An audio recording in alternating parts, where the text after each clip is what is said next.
Well, hey, friend. Have I told you the one about Becky and the B&E?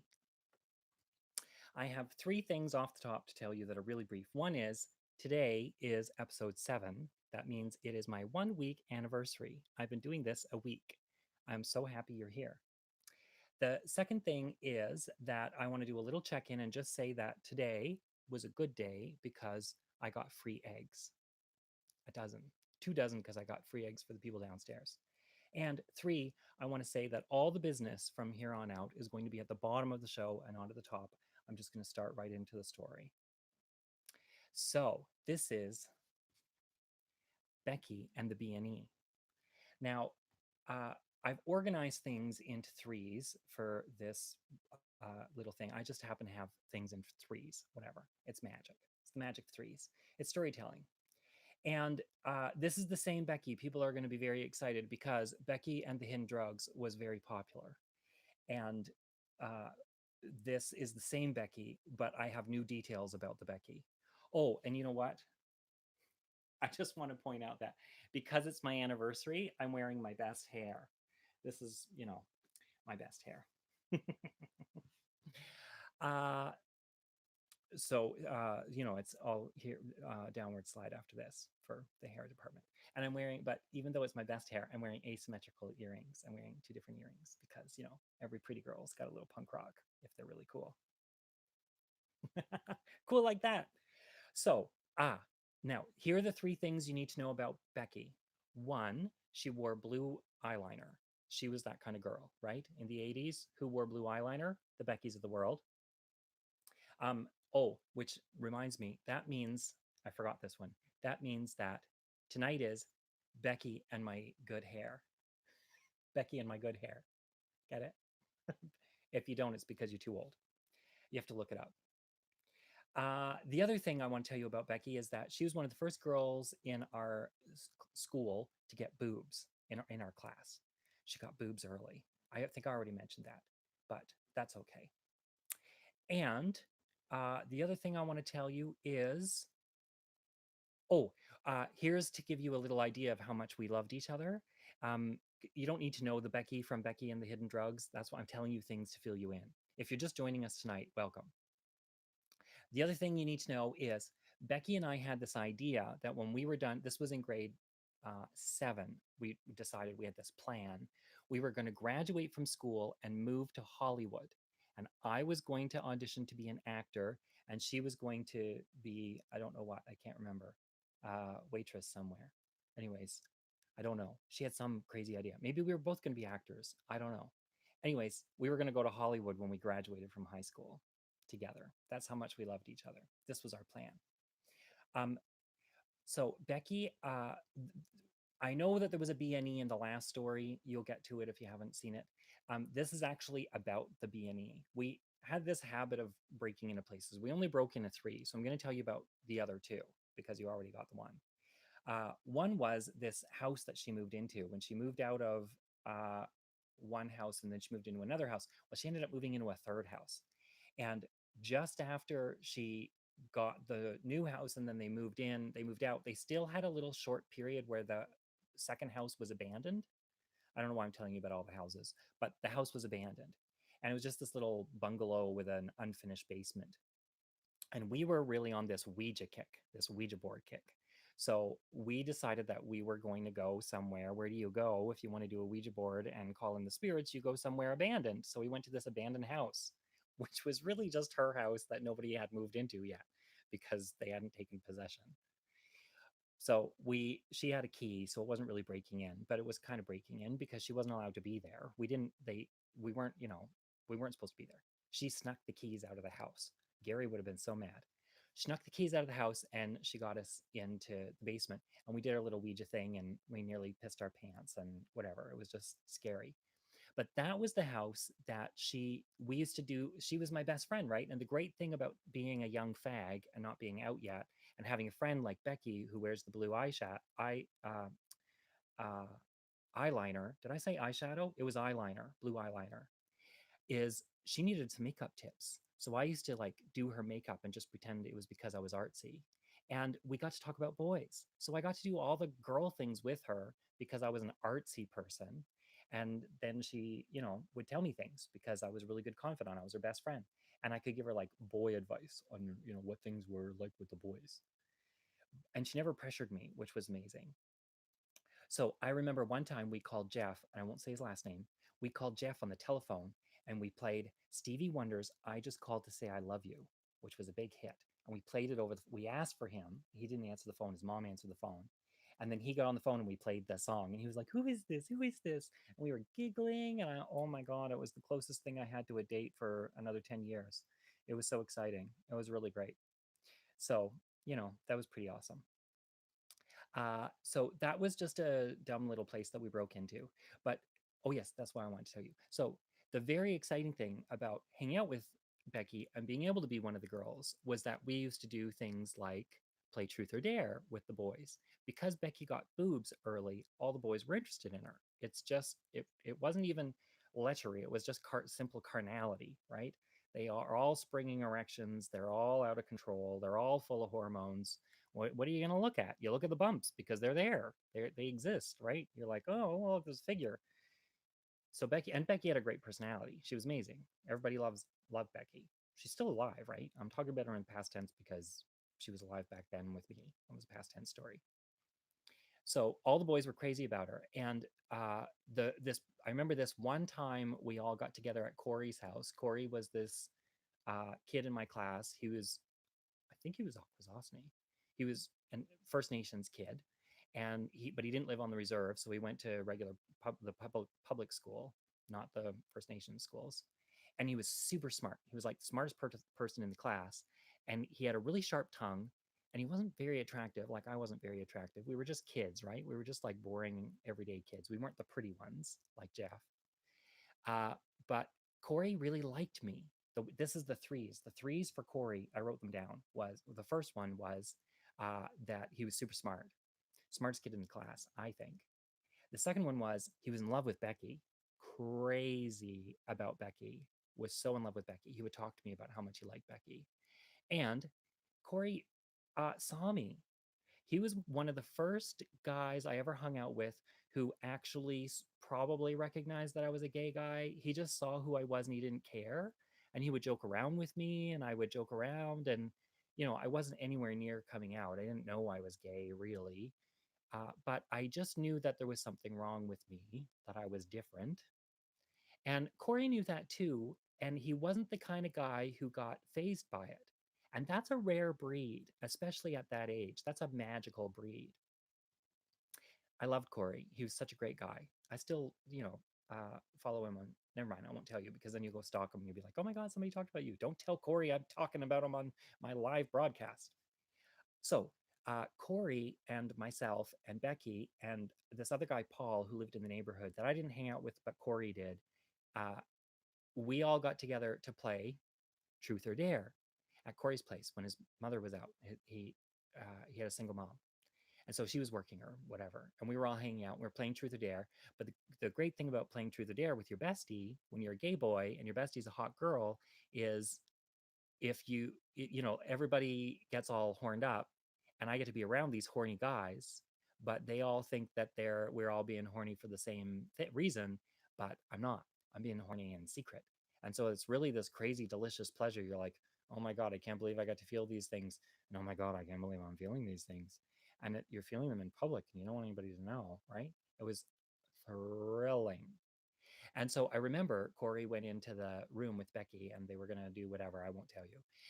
And they couldn't because he was so nervous he couldn't get it under control. I won't tell you what it was. Anyways, and I remember getting to the dare. Everybody's just waiting for the dare, right?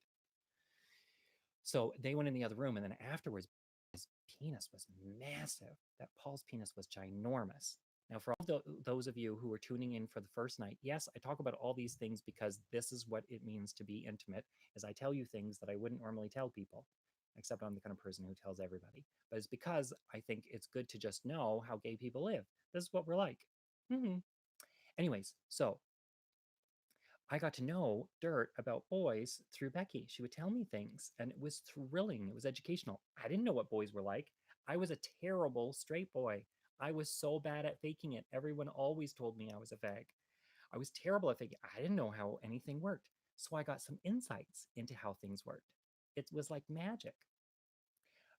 And when we were playing that one round of Truth or Dare, Becky, we got dared to do things because, it's only fair.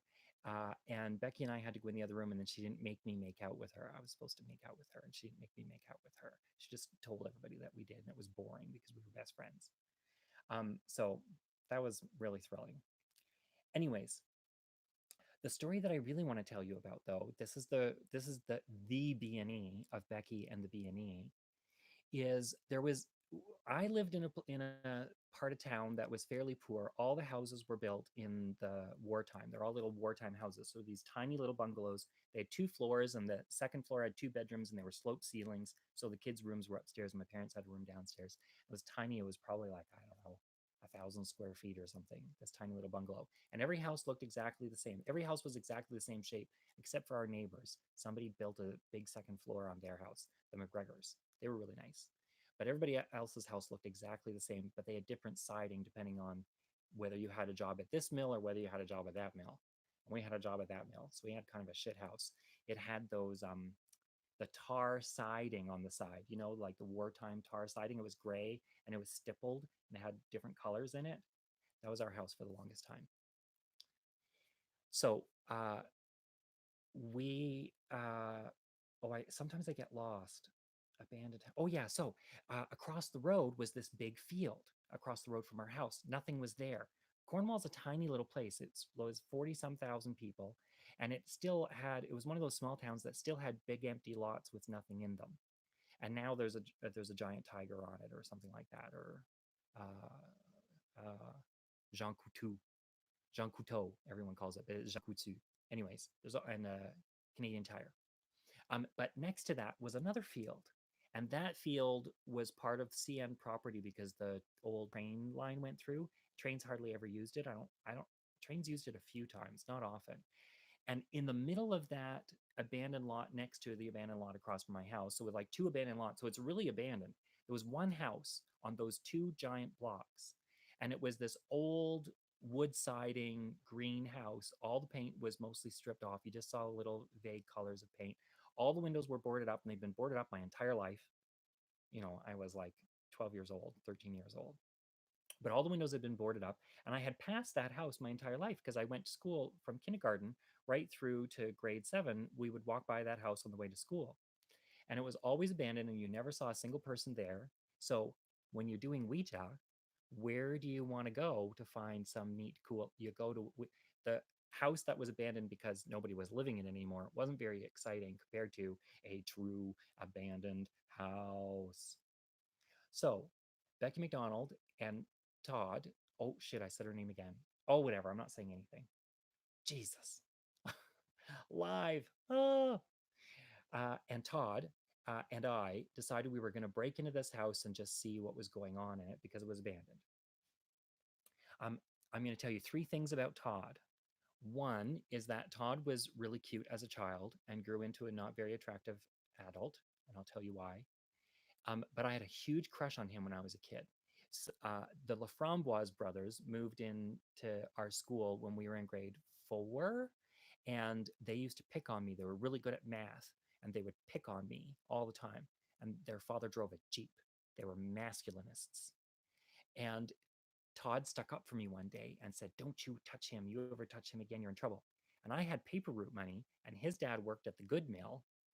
So we would go to movies together, and we became buddies. And I was like, oh my God, I got a friend. Like, I think I got a friend. It was really exciting.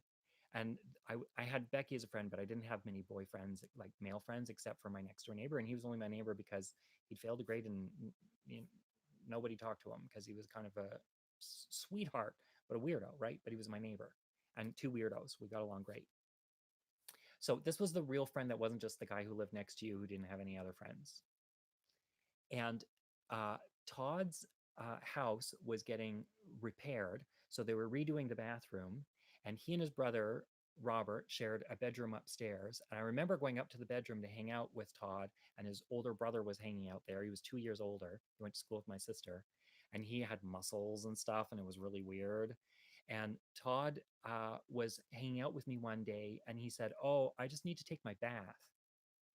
And I was like, "That's so strange. Why would somebody take a bath while I'm hanging out at their house?" And because they were redoing the bathroom, they didn't have a door on the bathroom. They just had a curtain. So I could hear everything. I could hear Todd take off his clothes. I could hear him climbing into the bath. I could hear him lathering up and rubbing the soap on his body. And I was like 13 years old, and he was 13 years old. And I literally thought I was going to lose my mind. Like the gonads running through me were really intense. It was, I don't know how to describe it. Well, it was like, you know, when you eat something that you've never eaten before, like the first time I ate yogurt when I was a 16-year-old, and then sometimes you eat a new flavor and all the little senses in your mouth start to wake up. They sort of prickle alive. They're like, I'm a taste bud that's never been accessed before. That's what it was like when Todd was taking a shower. It was like my whole body became this weird tingling radar, like man, man, man, man, man, man, which was really like boy, boy, boy, boy, boy, penis that is not my own. It was very intense. So that's Todd. Anyways, the the third thing I want to tell you about Todd, that's only two things. The third thing was when we became adults and I came out of the closet, we ended up at a wedding together and he was at that wedding and he completely ignored me.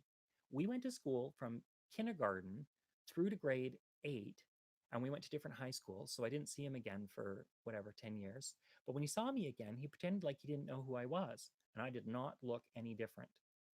It was amazing. Homophobia, but whatever. Who cares? I got lots of other friends, dude.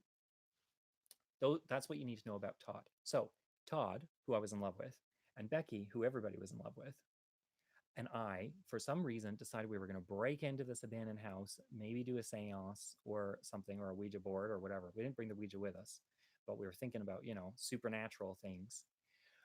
And because everything was boarded up, we went to the side door, and the side door had like it was a side door to a porch area, and it had one of those doors that had two panels. So there was like a panel up top and a panel down below.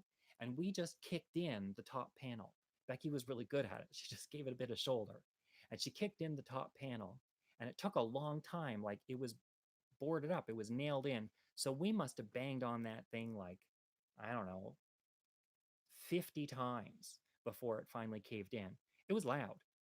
And then we climbed through the window. We all climbed through the top part, and the next door was unlocked. So we walked in, and we ended up in this tiny little room. It was like a room that was like, it was a narrow, long room. It couldn't have been more than, I don't know, 12 feet by 8 feet. And it was all white, and it had a little bit of a sloped roof because it was just off the side of the house. And there was like a desk in there, and there was a calendar on the wall, and the calendar was current.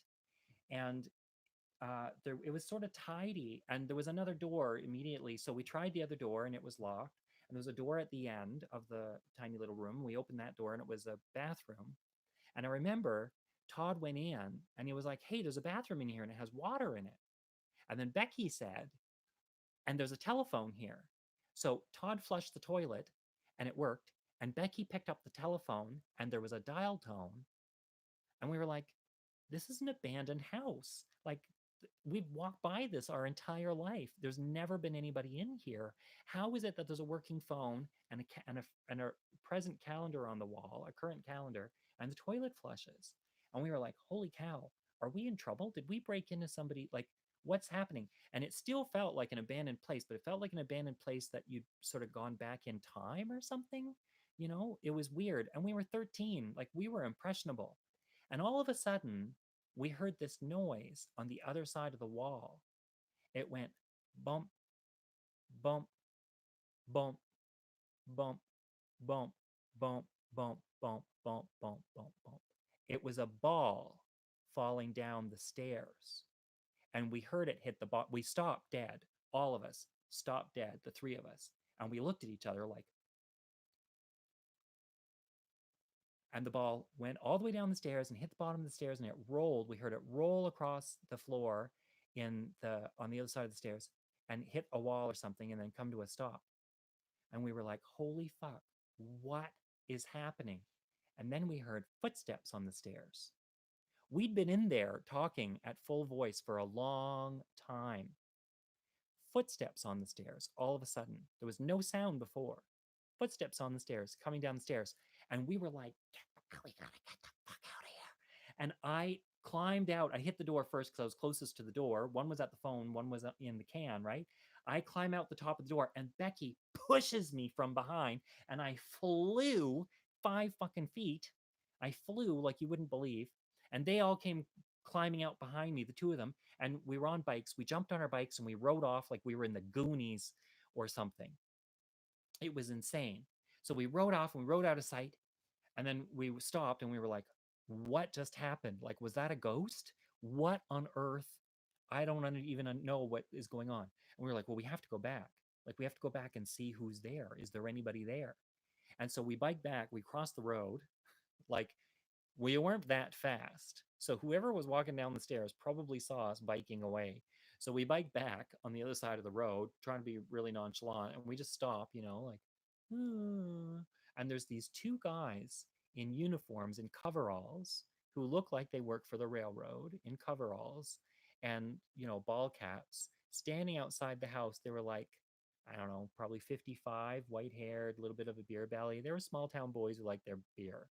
And they were standing there together with their hands in their pockets, looking across the street at us. So we were like, okay, we better get out of here. And we left. But this is the thing I've never been able to figure out, even 35 years later. What were those two grown men doing in that house, locked behind this door upstairs, that they didn't come outside to see why somebody was pounding down their door and climbing in the house? Right? They didn't call the police. They didn't do anything. They just let it play out and then realized probably we were kids and they tossed the ball down the stairs. But it was it was very strange. It was one of the weirdest moments of my life. It didn't make any sense at all. But as an adult, you start to piece things together and you think, very curious. Anyways, that is Becky and the B&E. Okay, I have tiny little bits of business. I want to say that I'm glad I wore my favorite hair on my anniversary. It's 1 full week. Tomorrow, I'm going to have a very big announcement. I'm not going to tell you what the announcement is. I'm just going to let you know that we have an announcement. And what else do I want to say? Oh, a friend of mine is putting on this event. It's the Radical Fairy Spoken Word on Sunday at a whole bunch of different times around the world. It's live, but it's at different times. And I posted something to my Facebook, which is facebook.com/writer Michael V. Smith. It's a very inelegant way to tell you about it. But if you want to check into the Radical Fairy Spoken Word and see what that's all about, one of the stories about Radical Fairies, it'd be great. And I also want to give a shout out to the CBC because the really charming Chris Walker had me on his show this morning, and I've also posted a little interview there that I did about this show, which was really nice. So shout out to Chris Walker and Daybreak South for having me on their show this morning. Well, there you go. That was Becky and the Big Hair. I love you. Like, oh no, Becky and the Big Hair. No, Becky and the Good Hair. Becky and my good hair. Becky and the B&E. Thanks for tuning in. I love you. You give me life. It's great to be here. What is the special announcement that I'm going to make tomorrow? We'll have to see.